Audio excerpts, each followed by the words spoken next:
رسالة ثالثة للسفارة السودانية، قبل ما ارسل الرسالة شيروا المقطع ده ووصلوه. عاوز منكم كل واحد يكتب تجربته الشخصية في الأيام اللي فاتت عن موضوع الزيارات العائلية والشخصية والسياحية، أي شيء. اكتب لنا تجربتك الشخصية في الفترة اللي فاتت، لأنه الكلام كتير والناس مقلقة، وسمعنا خبر إنه جهة القدوم غير الخرطوم بقوا يجددوا لها في تواصل، فأنا ما شفت أي صحة عن المعلومة دي. فأي زول قدم في تواصل جددوا له جهة القدوم غير الخرطوم اكتب لنا، لكن ما تحكي لي أي قصص، لأنه القصص بتاعتكم كثيرة وأي قصة سمعتها اعتبرها ملغية. قصة حقتك أنت شخصيا، تجربة حقتك اكتبها لنا هنا نستفيد منها، والسفارة تستفيد منها، وأخوك يستفيد منها، وإن شاء الله تؤجر على المعلومة اللي أنت كتبتها دي. الحاجة الثانية اللي عايز أنبه لها إنه الناس اللي بتيجي من برا بزيارة عائلية، المرة الأولى بتجدد مباشر من أبشر، المرة الثانية بتجدد من أبشر مباشر، فالمرة الثالثة بتقدم تواصل، المرة الثالثة دي اختصرها واطلع المعبر وتعال راجع وجدد الموضوع الثاني من جديد عشان المرة الجاية تجدد مباشر من أبشر. فدي معلومة برضه تستفيدوا منها وحاولوا اشتغلوا عليها. نرجع لموضوع السفارة. السفارة أول حاجة نحن لما قلنا السفارة الفترة اللي فاتت قدمت، فهي قدمت، فنحن إيجابياتكم ما بننكرها وبنقيف معاكم وبندعمكم، فقدمتوا كثير، لكن نحن بنطمع فيكم. الآن الشعب السوداني كله مقلق متوتر، وانتم ما عايزين تطلعوا بأي تصريح أو تطمنونا أو نبهونا انكم انتم ساعين في الموضوع. نعرف انكم ساعين في الموضوع، والله بنقدر لكم جدا، ونحن بس مجرد الصوره اللي انتم رفعتوها نحن فرحنا بها كيف، ونزلناها في الصفحات والميديا كلها ضجت بها. نحن بنفرح بالزول اللي بيكون في المكان الصح، الرجل اللي بيكون في المكان الصح بنفرح به، وانت في المكان الصح، ويا ريت تقدم اكثر واكثر وتهتم بشعبك اكثر واكثر. فنحن طمعانين فيك اكثر، فيا ريت توسع صدرك وتسمعنا. وتعقيباتنا اللي احنا بنقول عليها شنو؟ اول حاجه يوم 19 يوم السبت نزلت بوست بانه في بعثه ماشيه الخرج.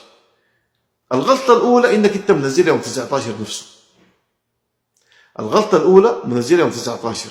الغلطه الثانيه انت ما كاتب في البوست بتاعك يوم 19 ده انتوا حتقعدوا كم يوم لشغلكم، يومين 3 يوم 4 يوم، ما حددتوا المكان، ما حددتوا الموقع الزمان، دي كلها حاجات وتفصيلات انت زي ما بيقولوا عارف المعلومه، لكن انا المسكين ده ما عارف المعلومه. لما اشوف البوست ده بحتاج حقعد اسال فلان واسال فلان.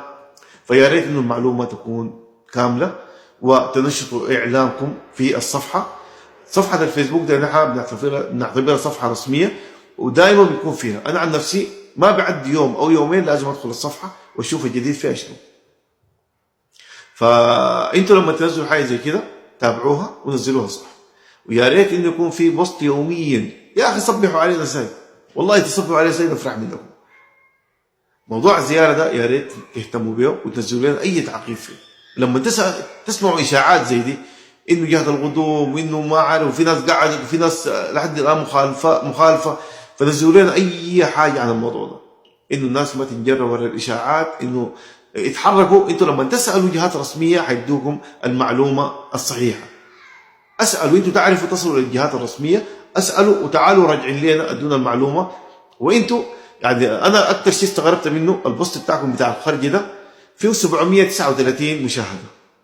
يعني صفحه زي دي فيها 739 مشاهده؟ استحاله.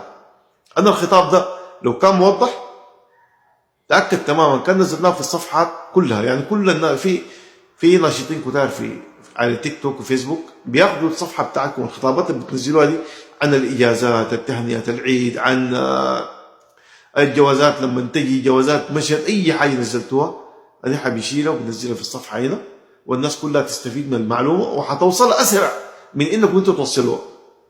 فنحن عايزين ندعمكم، فانتوا زي ما يقولوا ادعمونا بالمعلومه، ونحن معاكم واقفين معاكم وبنوصلها. ورجاء تابعوا موضوع الزيارات، لأن الموضوع ده موضوع كبير. رجاء تابعوا موضوع الزيارات. موضوع صفحة الفيسبوك دي يا ريت يكون في لجنة أو شخص يكون يوميا ينزل لنا فيه بوست. والحاجة الثانية اللي عايز انبهكم لها، أنا ما أعرفكم أنتوا ما عايزين تفتحوا المجال ده، ولا أنتوا ما فاكرين ليه انكم لما تيجوا تودوا مجموعه للجنوب عشان تعمل اجراءات جوازات، تمديد جوازات او غيره، فانتم مستفيدين اكثر مننا. انا عشان اجي من هناك بخسر لي 1700 1800 ريال من مواصلات لتمديد لسكن، اخذ لي سكن يوم عشان ارجع الجنوب ثاني، او من المدينه اجيك او من تبوك اجيك، فدي كلها صعبه جدا. فانت لما ترسل لي زول في محلي، اذا انت ايرادك في السنه نفرض 2 مليون، فلما انت تطلع البعثات دي الخارجيه اعتبرها ديل الناس ديل ما عندهم اي شغل في السفاره، طلعهم برا بس يمشوا شغل بتاع سوق بس، وديهم برا يجيبوا لك تحصيل. لما يجوا المدينه تاكد تماما انك انت خففت الضغط عليه جده والرياض. وفي واحد بيكون هنا عنده جوازه باقي فيه سنه لكن كسلان يمشي يمدده، ولو ما جيت في محله حيكون قاعد سنتين وثلاثه والجواز منتهي. لكن لما تجيه في محله باقي سنه كامله ممكن يمدد الجواز بتاعه.